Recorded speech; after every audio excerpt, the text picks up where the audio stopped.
right now we got lots of people freaking out and getting worried that because they think that the gig economy is dying. Frankly, that's not the case, because I can say with full confidence that the gig economy, at least with delivering food and stuff like that, that's the future of our economy as a whole. That's not going anywhere.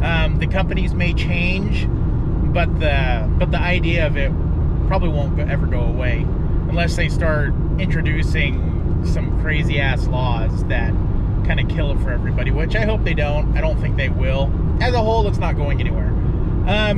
One thing you got to realize, and Gig Life pointed this out in a really good video, I highly recommend you seek it out and watch it, is that summer months, it starts to slow down with everybody getting out and about. And not only that, but with the pandemic restrictions lifting and everybody just wanting to get out and go do stuff.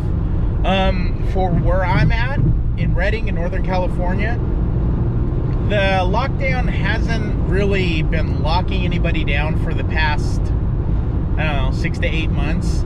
Because once the initial fear kind of went away, everybody just got super pent up at home and just left and stopped wearing masks. And yeah. But the number one thing you got to remember is that the industry isn't going anywhere. No, Doordash isn't dying. No, Grubhub. Well, Grubhub might be. Who knows?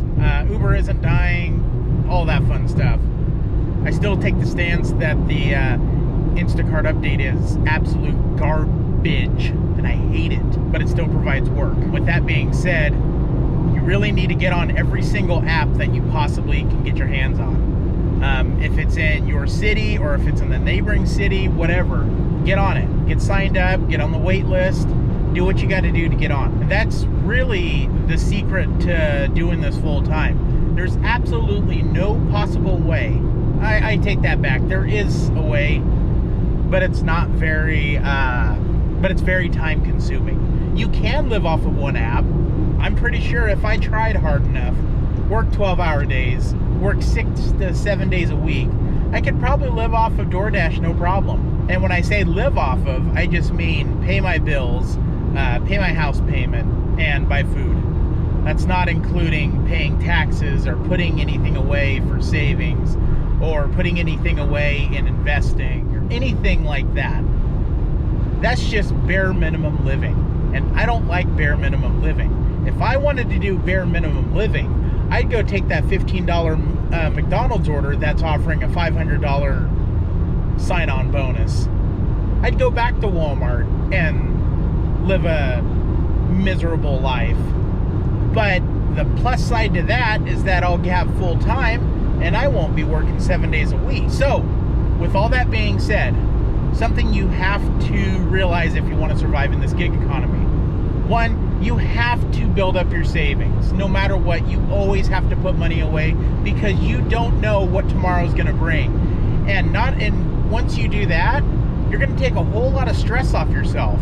You have to save up at least 6 months worth of bills and rent and food. Basically everything that you pay monthly, make sure you save up at least six times that. If it comes out to say $7,000 or $8,000, it would be best if you save up $10,000 in your savings account. Then at least that way, if things turn sideways and you have to start looking for a job, you have 6 months worth of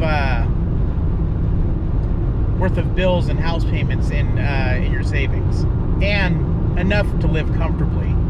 And as I've said before, you got to be on every app that you possibly can, even if that means, like me, I'm on Uber and Grubhub, but I have to go to Redding to do it, but I'm still on them because I want to make sure that no matter how slow or how bad the day is, that I can always hit at the very minimum $100 mark. And yeah, some days you're not going to hit your minimum mark that you set for yourself. Some days are just going to be bad. You're going to hit the $50 mark and go, you know what? Fuck this, I'm out of here. I've had a few of those days. I've had a few of those days recently. But did I stress about it? No, because I have a savings built up, and I also have massive amounts of car payments saved up, so I don't have to worry about that for a while. But I can guarantee you, once people start getting back to work, once some of these part-time-ish drivers or the peak pay chasers or whatever you want to call them, once they start going back to work, going back to school, or just don't want to do it anymore, and then once summer is more or less, depending on where you live, it was over with, it'll start picking back up. So with all that being said, that's kind of all I got right now.